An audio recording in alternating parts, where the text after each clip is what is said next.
ชูมือทั้งสองขึ้นข้าพระองค์สารภาพบาปของข้าพระองค์ต่อพระองค์และข้าพระองค์มิได้ซ่อนบาปผิดของข้าพระองค์ไว้ข้าพระองค์ทูลว่าข้าพระองค์จะสารภาพการละเมิดของข้าพระองค์ต่อพระเจ้าแล้วพระองค์จะทรงยกโทษบาปของข้าเวลานี้ให้เราเปิดปากของเราในการที่เราจะสารภาพบาปของเราต่อพระเจ้าเป็นการส่วนตัวของเราพระเจ้าข้าเราขอการยกโทษและการอภัยในปีที่ผ่านมาที่เราได้ทำผิดทำบาปพระเจ้าข้าบางครั้งเราลืมที่จะสารภาพกับพระองค์และเราทั้งหลายได้บ่มความชั่วไว้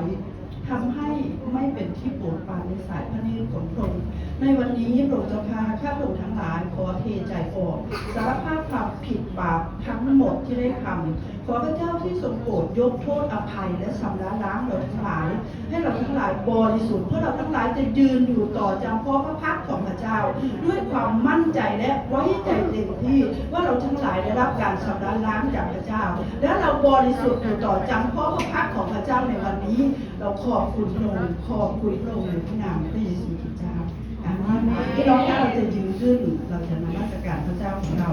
เพราะว่าพระเจ้าได้บอกว่าเมื่อข้าพระองค์นั้นแจ้งบาปของข้าพระองค์ร่างกายของข้าพระองค์ก็ร่วงโรยไปโดยการคร่ำครวญวันยังค่ำพระหัตถ์ของพระองค์หนักอยู่บนข้าพระองค์ทั้งวันทั้งคืนกำลังของข้าพระองค์ก็เหี่ยวแห้งไปอย่างกับความร้อนในหน้าแล้งอันนี้เราจะร้องบอกกับพระเจ้าของเราสิ้นสุดกำลังของเราสิ้นสุดมือเอื้อมของเราก็คือเป็นจุดเริ่มต้นของพระเจ้าที่พระองค์จะทรงกระทำในเราในเวลาที่ข้ามไปเราจะร้องบทเพลงนี้เป็นบทคำอธิษฐาน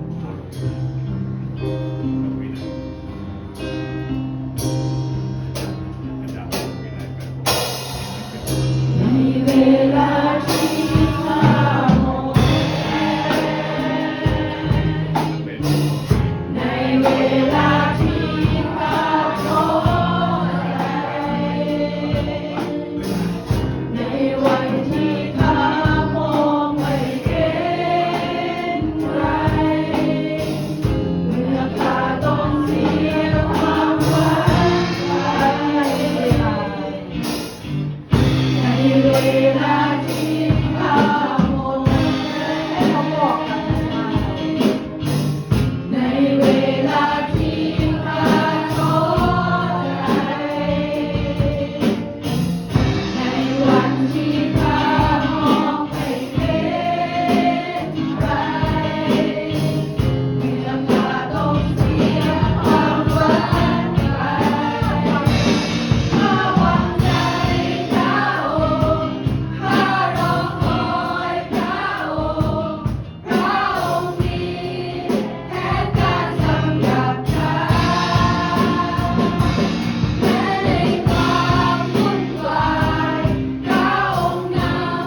พระองค์เพราะพระเจ้าได้บอกกับเราทั้งหลายว่าอย่าวางใจในเจ้านายในบุตรของมนุษย์ซึ่งไม่มีความช่วยเหลือในตัวของเขาเข้าหลีภัยอยู่ในพระเจ้าก็ดีกว่าที่จะเชื่อใจมนุษย์เข้าหลีภัยอยู่ในพระเจ้าก็ดีกว่าที่จะเชื่อใจในเจ้านายจงหวังใจในพระเจ้ามีอนาคตแน่นอนทีเดียวและความหวังของเจ้าจะไม่ถูกตัดออกชีวิตคือความหวังเราหวังใจในพระเจ้าของเราเราจะร้องบทเพลงนี้เราบอกพระองค์ว่าเราหวังใจในพระเจ้า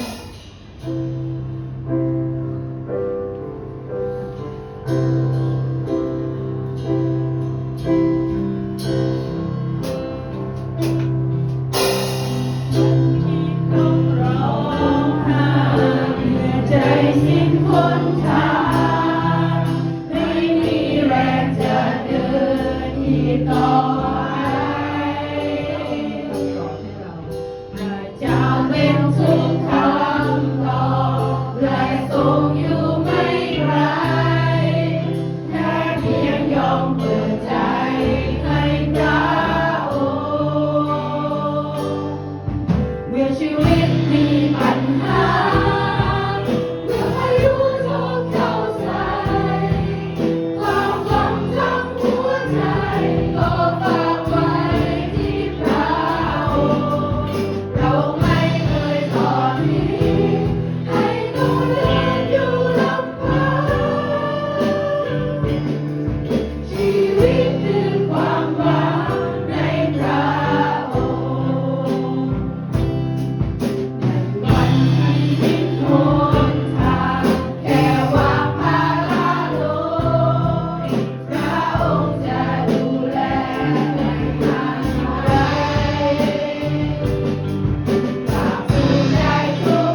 เราจะนมัสการพระเจ้าตราบเท่าชีวิตของเราเดียว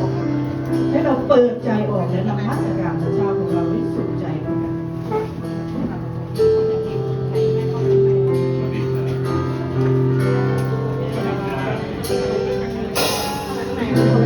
ในวันนี้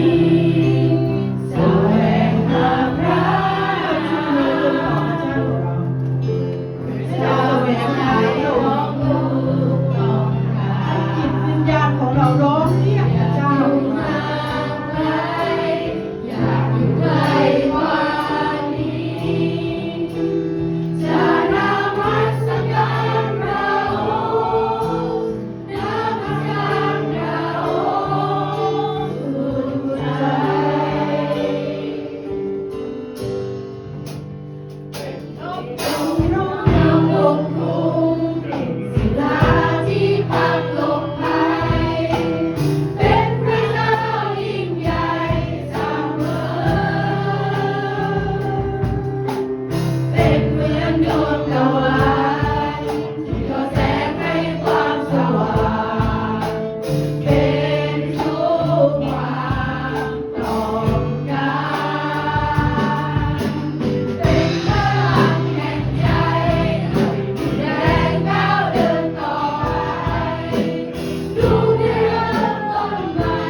งอาทิตย์ขึ้นจนถึงดวงอาทิตย์ตกเราจะนมัสการพระองค์อาเมนให้เรานมัสการและกราบให้เราคุกเข่าต่อพระเจ้าข้าพเจ้าของเราจงปฏิบัติพระเจ้าด้วยใจยินดีข้าพเจ้าพระเจ้าด้วยการร้องเพลงอาเมนมานี่เป็นเวลา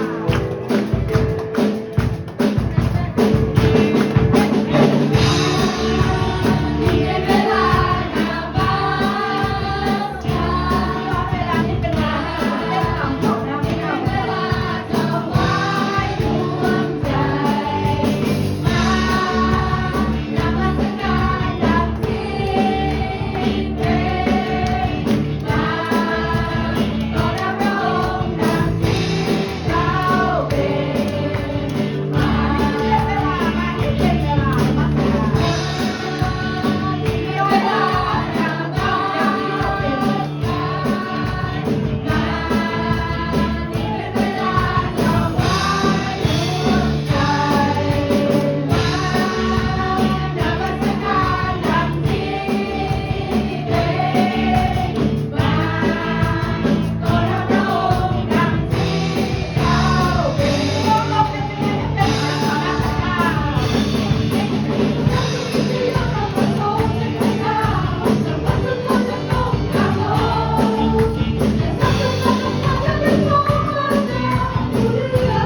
ให้เรายกเสียงของเราขึ้นสรรเสริญพระเจ้า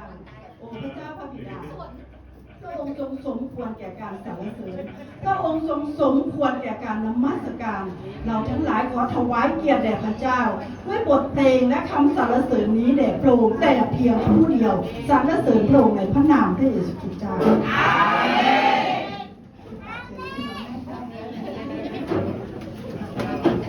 พี่น้องวันนี้เราเหมือนกับเรากลับไปเป็นเด็กอีกครั้งหนึ่งใช่ไหมคะ ยังอยากเต้นอยู่เลยค่ะ พี่โบนั่งไม่ลงพี่โบนั่งไม่ลงพี่โบนั่งไม่ลงก่อน ค่ะ เราก็จะมานมัสการพระเจ้าในนามพระเดชพระคุณพี่อยู่ให้เรียนเลยถวายเลยค่ะแล้วพี่น้องวันนี้จะมีนางฟ้ามาเดินถวายถุงถวายนะคะ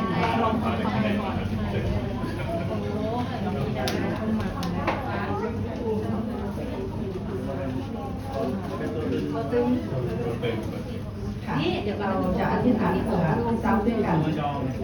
ขอพระเจ้าทรงอำนวยพรแก่ท่าน และพิทักษ์รักษาท่าน ขอพระเจ้าทรงให้พระพักของพระองค์ทอแสงแก่ท่าน และทรงพระกรุณาท่าน ขอพระเจ้าทรงเงยพระพักของพระองค์เหนือท่าน และประทานสวัสดิภาพแก่ท่าน ให้เขาประทับนามของเราเหนืออิสราเอลและเราจะได้อวยพรแก่เขาทั้งหลาย พระเจ้าพระบิดาขอให้ถ้อยคำในความจริงของพระเจ้า พระองค์ทรงเป็นพระเจ้าผู้ทรงนำพระพรมากมายมาถึงเรา พระองค์ทรงเป็นพระเจ้าผู้ทรงมีพระพรเพื่อเราทั้งหลาย พระองค์เจ้าข้าลูกๆของพระองค์อยู่ที่นี่และเราทั้งหลายได้เข้ามาในเวลานี้ที่เราจะถวายทรัพย์ส่วนหนึ่งของเราสู่ท้องพระคลังของพระองค์ ขอพระเจ้าที่ทรงโปรดอวยพระพรมือทุกมือที่เขาได้ถวายในวันนี้ที่เขาจะได้รับการอวยพรที่มาจากพระเจ้า ขอพระองค์อวยพระพรเหนือสุขภาพร่างกายของเขาอวยพระพรเหนือบรรดากิจการงานแห่งน้ำมือของเขาที่เขาทำขอพระองค์ที่ทรงโปรดประทานทรัพย์แก่เขาอย่างมากมาย เพื่อเขาจะมีบริบูรณ์เพียงพอสำหรับตัวเขาอีกทั้งสำหรับงานดีต่างๆและขออวยพรสำหรับทรัพย์นี้พระองค์เจ้าข้าที่จะใช้ในพระราชกิจของพระเจ้า และนำคนมากมายมาถึงความรอดเราทั้งหลายจึงขอฝากมอบทรัพย์นี้ไว้กับพระองค์ในนามพระเยซูคริสต์เจ้าอาเมนอาเมน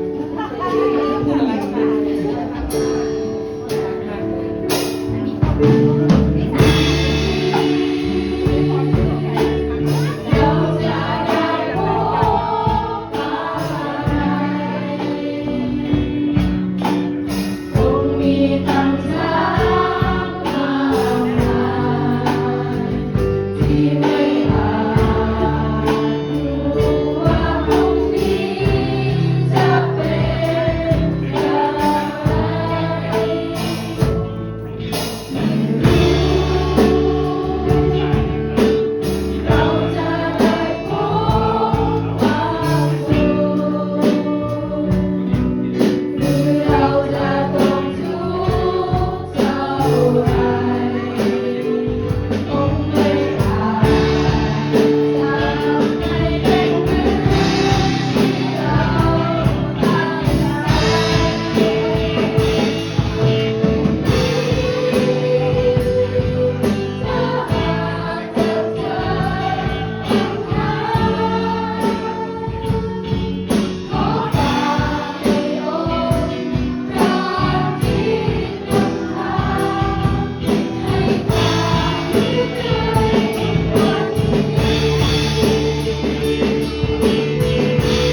กลัวว่าพรุ่งนี้จะ